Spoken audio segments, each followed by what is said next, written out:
Everyone, we got some big game news for today. Kawhi Leonard is going to be coming off the bench against the Los Angeles Lakers, which I think is pretty interesting, right? He's on minute restriction, so they figured why not bring him off the bench? It makes it a little easier to kind of keep him under the minutes he needs if he's coming off the bench, playing those bench role minutes. So, one, it kind of gives us a little bit of an advantage if you're the Lakers. I know Kawhi coming off the bench is going to be tough for our bench unit, but he's on a minute restriction, so that's good. That means we need to use this to capitalize on a win. Our two guys got to step up and play better than their two guys. That simple. Clippers have better role players, better depth than we do. We're going to need big games out of LeBron, Davis, and Russell Westbrook. Our advantage are those three. They don't have another Russell Westbrook. John Wall is not Russell Westbrook. John Wall couldn't even get the starting job over Reggie Jackson, so it's fine. We're not worried about him. And we need Russ to continue to play the way that he did in Game 1 against the Warriors. He was great, had a couple bonehead moments, but overall, in general, had some solid, he was a solid contributor, right? He was arguably the best player on the court for the Lakers that night, which was huge. But we need this team primarily to stop shooting 43s a night. This team does not need to shoot 43s a night. I don't care if they're shooting at a 90% rate. You don't need to shoot 40 shots from the three per night. It's just developing bad habits. We're not that type of team. LeBron himself said, we're not a team that has a bunch of, snipers. We don't have a bunch of 40% guys on this team, and they don't. They were dominating and looking good down in the interior. At one point, it was like 24-4 on interior points. Like, that is where we're going to build our strengths. Not just that, but just like the Warriors, the Clippers, you can make an argument, are even smaller because all they have is Ivica Zubac, who gets in injury trouble a lot, and outside of that, they have no one to guard or stop Anthony Davis down low. I think this is a game that Damian Jones should get some burn because, again, Damian Jones isn't better than the rookies or isn't better than some of the smaller guys? Like, this is a game where we should be dominating the boards. We should be dominating the interior. The Clippers, don't get me wrong, are very good, and it's going to be tough because they got a lot of really good wings. They have like all the wings in the league, essentially. So we're going to have our work cut out for us, just sticking with them, trying to play defense. But we were solid against the Warriors, especially in the first quarter. We need to maintain that. I think some of that could have easily just been attributed to like, hey, we weren't knocking down shots. It's really deflating, right? It's really deflating when teams... When you're playing hard defense and guys just aren't hitting shots to justify the hard defense, right? It's like a pitcher pitching a no-hitter and you're getting no run support. At some point it's like, man, if I don't get some runs here, sooner or later, we're not going to win this game because eventually my arm's going to give out. And that's kind of what it was against the Warriors. It was like we should have been up 20 at halftime. The way that we were stopping the Warriors as poorly as the Warriors played, but you got to give the Lakers credit because as much as the Warriors were just missing shots, the Lakers were playing some stout defense. They were rotating. They were doing good. They were, chasing Steph around. They did a really good job. We're not going to have to worry about that so much with this team. This team should be a little easier to guard defensively than guarding the Warriors, having all those ball screens with Steph and Clay and Poole and things. So, but still, the Clippers are very good. They're very good defensively. They got some solid wins. You have Kawhi Leonard coming off the bench. So we're going to have our bench guys hold that. Part of me kind of feels like the Lakers should, just kind of have Russell Westbrook come off the bench too to kind of like, Kawhi, Westbrook kind of maximize that, you know what I mean? And just have LeBron and Davis start. This also could be a way to kind of convince Russ, like, hey, Kawhi Leonard was okay coming off the bench. Shouldn't you? It's just something kind of interesting, in my opinion. I do think that look, the Clippers have more than enough depth to make up for Kawhi being on the bench and more than enough just firepower. But I think you kind of could match that with Russ, right? Have Russ come off the bench, lead the second unit, basically just kind of run Kawhi and the bench unit out of the gym. We got to play faster. We got to play faster than we did against the Warriors. That's our advantage. Like, if you looked at the fourth quarter against the Warriors, we were having very much success when we were running and gunning and getting those rebounds and pushing the pace, right? Running that pick and roll in the half court and pushing the pace. And then we just kind of got away from it all. And we really need to get back to that. We really need to get back to just, packing down inside the paint. Let's run when we got opportunities to run.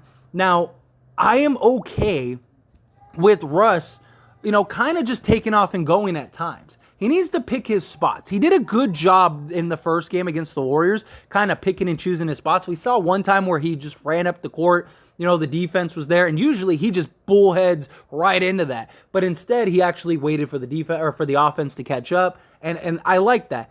But there are times where I just wanted, especially against the Warriors in the Warriors game, there were times where I was just like, you got to go, Russ, go. And I want to see that more against the Clippers. I think that that's our advantage against most teams. We're young, we're athletic. Run the ball. Get more plays without LeBron and Russ on the court. And just let Russ go be Russ for 10 minutes a game and see what it looks like. Especially now. It's early on. Now, if you were ever going to try different things, now's the time to do it. And at least you know what you're going to get from Russ. Yes, you're going to get some bad moments, but mostly you're going to probably get some good moments. So I think you can kind of neutralize a lot in that. But Russ also has to be able to distinguish the two. When we're running, when I'm running with these guys, I need to be able to fit within the offensive scheme. But when I'm with these guys, it's go time. Russell Westbrook show. Here we go. Spotlight's on me. Let's do this. That's what we need. And I think we can have success. We can have multiple points of attack with this team. I think we're very versatile. Now, obviously, we need guys to hit shots. That was the biggest thing. Everything was fine against the Warriors other than we weren't hitting shots. Guys knock down shots, we probably win that game, right? And so we need to hit shots in this game. I don't think we're going to be an elite three-point shooting team, but I don't think we're going to be, 10% or whatever we were as we were the previous game. LeBron's got to do a better job of controlling the game and not just holding the ball, watching the shot clock wind down, and then jacking up an ill-advised 10 times a game. That's not going to be a formula for success. That's not how we're going to win games. I love LeBron. I am a huge LeBron fan. I think LeBron is still arguably the best player in the game. But that doesn't mean that he doesn't make some bad decisions. And I think part of it is just age. He doesn't have it. He doesn't want to wear himself down, right? He can't just put the ball down and get to the basket 80 times a game like he used to, right? He needs those jumpers. But when the jumper's not falling, figure something else out. Run some sets, do something, be a contributor and a factor in some other degree. Instead he just, the Lakers shot us out of the game. That's what it was against the Warriors. The Lakers completely shot us out of the game, LeBron James included. And as much as people love to just criticize Russ took 3 threes that entire game. LeBron took 10 and only made 2 more than Russell Westbrook did. So, that tells you something right then and there. We need to do better on just, one, moving the ball. Great example was the preseason game that we won. We had 24 assists on 27 made baskets at one point in that game. That's the kind of offense that is going to be high scoring, that's really going to get us to the promised land. And I think the Lakers are capable of doing that. We got to share the ball. We got to play defense. We got to hit shots.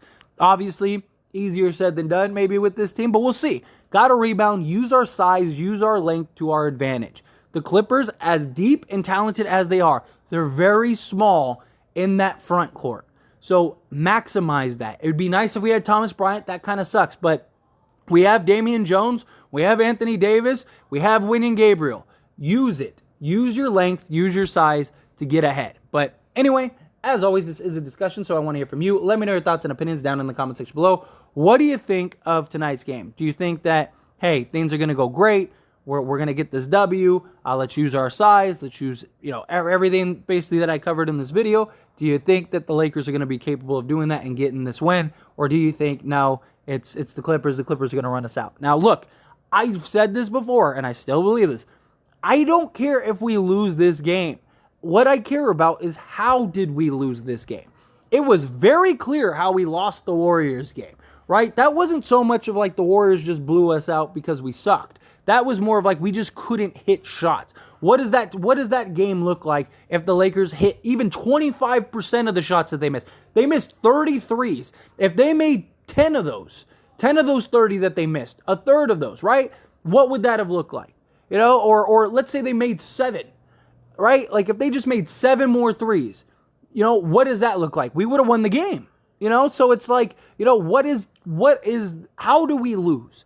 That's what I care about. What are the positives? What are the negatives? Because those are the things that we're going to grow on, right? Positives are your foundation to grow and get better as the season progresses. The negatives are the things you need to fix and you need to make adjustments for to be better for the next game. That's what I care about. And I care if we lose, how did we lose? If we win, how did we win? Did they just have a terrible night and we just kind of got lucky? Or was it our defense that stepped up and really made it difficult? And we were dominating the interior and we were grabbing offensive boards and we were hitting shots and this, that, and the other. How did we win? How did we lose? Whatever the result of this game is. But again, love to hear your thoughts and opinions down in the comment section below.